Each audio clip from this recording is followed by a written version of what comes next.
have long maintained that if anything, any event in Canada, any violence in Canada has any evidence or information which is relevant to be investigated in India, we are open to investigating it. To date, we have never received anything which is specific and worthy of being pursued by our investigative agencies, and I'm not aware anything has changed in the last few days. Canada में खालिस्तानी अलगाववादी हरदीप सिंह निज्जर की हत्या के मामले में चौथी गिरफ्तारी पर प्रतिक्रिया देते हुए विदेश मंत्री एस जयशंकर ने सोमवार को कहा कि भारत को कभी भी कोई विशिष्ट और उपयोगी जानकारी नहीं मिली है। उन्होंने कहा है कि अगर ओटावा के पास कोई सबूत या जानकारी है जो भारत में जांच के योग्य है तो नई दिल्ली जांच के लिए तैयार है। नमस्कार, स्वागत है आपका एयर न्यूज में। एक प्रेस कॉन्फ्रेंस के दौरान एक सवाल के जवाब में मंत्री ने कहा, हमें कभी भी ऐसा कुछ खास नहीं मिला है जो हमारी जांच एजेंसियों द्वारा आगे बढ़ाया और खंगाला जा सके, और मुझे नहीं लगता कि उस संबंध में पिछले कुछ दिनों में कुछ बदला है। जयशंकर ने कहा कि राजनयिक प्रक्रिया के तहत जब किसी विदेशी नागरिक को गिरफ्तार किया जाता है तो इसकी जानकारी उस देश की सरकार या दूतावास को दी जाती है। आपको बता दें कि 45 वर्षीय निज्जर की 18 जून 2023 को ब्रिटिश कोलंबिया के सरे में गुरु नानक सिंह गुरुद्वारे के बाहर हत्या कर दी गई थी। इस हाई प्रोफाइल मामले में शामिल 3 भारतीयों को गिरफ्तार किए जाने के एक हफ्ते बाद कनाडा के अधिकारियों ने निज्जर की हत्या के मामले में चौथे भारतीय नागरिक को गिरफ्तार किया है।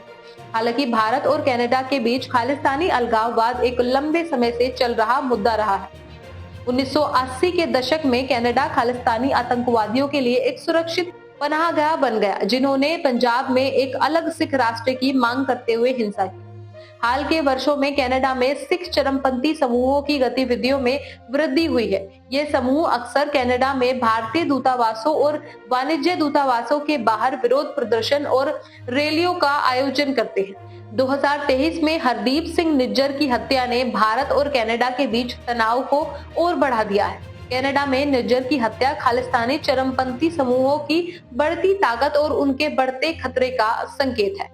ऐसे में भारतीय नागरिकों की गिरफ्तारी का कनाडा में भारतीय समुदाय पर भी नकारात्मक प्रभाव पड़ेगा। इसके अलावा गिरफ्तारी से दोनों देशों के बीच राजनयिक संबंधों में और तनाव आने की संभावना है। भारत पहले ही कनाडा से मामले की निष्पक्ष जांच और सभी संदिग्धों को सौंपने की मांग कर चुका है। तो इस तरह हमने जाना कि भारतीय नागरिकों की गिरफ्तारी से भारत और कनाडा के बीच संबंधों को नुकसान पहुंचा है।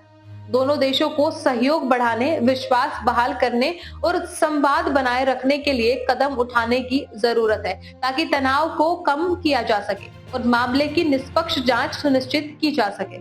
गिरफ्तारी से भारतीय समुदाय पर नकारात्मक प्रभाव पड़ने की संभावना है और यह दोनों देशों के राजनयिक संबंधों के लिए एक गंभीर चुनौती है। फिलहाल इस रिपोर्ट में बस इतना ही। इस मुद्दे से जुड़े कोई भी सवाल या अपने विचार आप हमें हमारे कमेंट में लिख सकते हैं, और इसी तरह की देश और दुनिया की तमाम खबरों के लिए चैनल को सब्सक्राइब करके बेल आइकन को दबाना ना भूलें, ताकि आने वाले समय में आपको हमारी महत्वपूर्ण वीडियो की नोटिफिकेशन समय से प्राप्त हो सके। फिलहाल मैं तनु शर्मा आपसे विदा लेती हूँ, फिर मिलती हूँ एक नई अपडेट के साथ। तब तक के लिए आप देखते रहिए एयर न्यूज। नमस्कार।